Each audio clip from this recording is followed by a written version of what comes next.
नमस्कार मैत्रिणींनो, शारदा सोम फ्लेवर मध्ये तुमचं स्वागत आहे। आज आपण दुधी भोपळ्याचे लाटून पराठे बनवणार आहोत। पौष्टिक रेसिपी आहे। तर साहित्य बघून घ्या। मी इथे 3 ते 4 प्रकारचं पीठ घेतलेलं आहे। गव्हाचं कणिक घेतलं आहे, ज्वारी बाजरी मिक्स पीठ घेतलं आहे, तांदळाचं पीठ घेतलं आहे, बेसन पीठ, असे थोडे थोडे तुम्ही जेवढे असतील तुमच्या तेवढ्या प्रकारचे पीठ घेऊ शकतात। त्याने आपले पराठे एकदम स्वादिष्ट बनतात।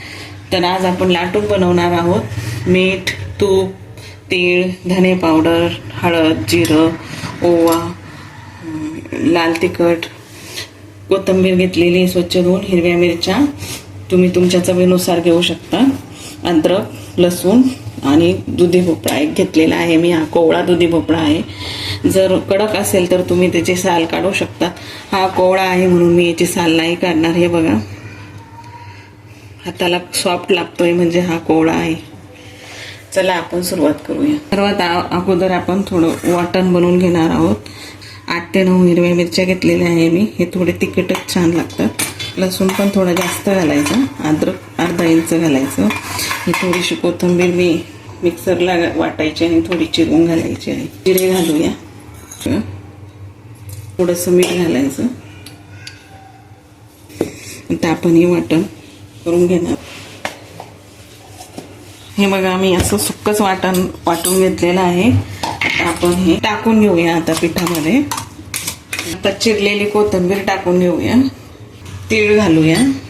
तीळ घातल्यावर आपले पराठे एकदम टेस्टी लागतात, छान लागतात। तर तुम्ही 2 चमचे तीळ घालून घ्यायची। मी ओवा घेतलेला आहे 1 चमचा। हे बघा, तो असा हातावर चोळून असं टाकून घ्यायचं।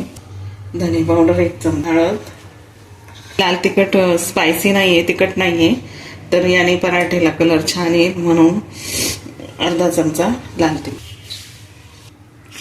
दोन्ही साईडने असा कट करून घ्यायचा। एकदम कोवळा आहे। आता आपण हा किसून घेणार आहोत। डायरेक्ट किसून घेते, साल नाही काढत। साल जर कडक असली तरच काढायची। तर असा किसून घेऊया। सर्व दुधी भोपळा किसून घेतलेला आहे। आता आपण दुधी भोपळा ऍड करूया। दुधी भोपळा मी सर्वात शेवट याच्यासाठी टाकते की दुधी भोपळ्याला खूप पाणी सुटतं, म्हणून आपण सर्व तयारी करून घ्यायची आणि शेवटी दुधी भोपळा मिक्स करूया। 1 चमचा तूप घालणार आहे। तूप घातल्याने आपले पराठे एकदम मऊ आणि लुसलुशीत होतात। ते थंड झाल्यावर पण छान लागतात, म्हणून 1 चमचा तूप घालायचं। चवीनुसार मीठ घालूया। तर भोपळा टाकूया। हे आता छान मळून घेऊया। वाटल्यास तुम्ही वरतून अजून कणिक ऍड करू शकता, जर असं वाटलं पीठ आपलं पातळ होतंय। बघा, असा घट्ट गोळा तयार करून घ्यायचा। मी याच्यात एकही थेंब पाणी नाही घातलेलं आहे। दुधी भोपळ्यालाच खूप पाणी सुटलेलं होतं। आता थोडंसं तेल लावून घेऊया। तेल लावून घ्यायचं आणि लगेच आपण पराठे लाटून घेणार आहोत। जास्त वेळ नाही ठेवायचं, नाही तर पीठ पातळ होतं। तर आता आपण पराठे लाटून घेऊया। हे बघा, मी ओटा एकदम क्लीन स्वच्छ पुसून सुक्का करून घेतलेला आहे। आपण याच्यावरच लाटणार आहोत। एकदम छान लागतात, याच्यावर पातळ लागता येतात आपल्याला प्लॅटफॉर्मवर, म्हणून आपण याच्यावरच लाटणार आहोत। तेल लावून घ्यायचं हाताला आणि आता असं गोळा बनवून घ्यायचा। मनाने साईज बनवा तुम्ही, जेवढी मोठी बनवायची तेवढी। मी मीडियम साईजचे बनवते आहे। तर असं पीठ लावून घ्यायचं, थोडंसं लाटून घ्यायचं आणि नंतर आपण तेल लावणार आहोत चपातीसारखं, म्हणजे पराठ्याला आपले छान लेयर येतील। आणि असं दाबून घ्यायचे तोंड आणि कणिकमध्ये आपण आता हलक्या हाताने असे लाटून घ्यायचे आहे छान प्रकारे। थोडं थोडं कणिक टाकायचं, म्हणजे आपला पराठा चिटकणार नाही। तुम्हाला पाहिजे तेवढं तुम्ही पातळ लाटू शकता। तवा गरम झालेला आहे। आता आपण पराठा शेकून घेणार आहोत।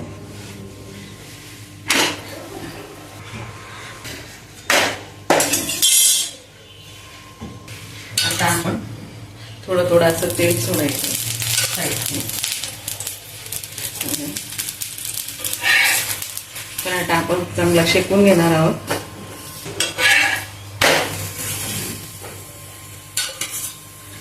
तेल टाकायचं. चांगला खरपूस शेकून घ्यायचा दोन्ही बाजूने उलट पालट करून.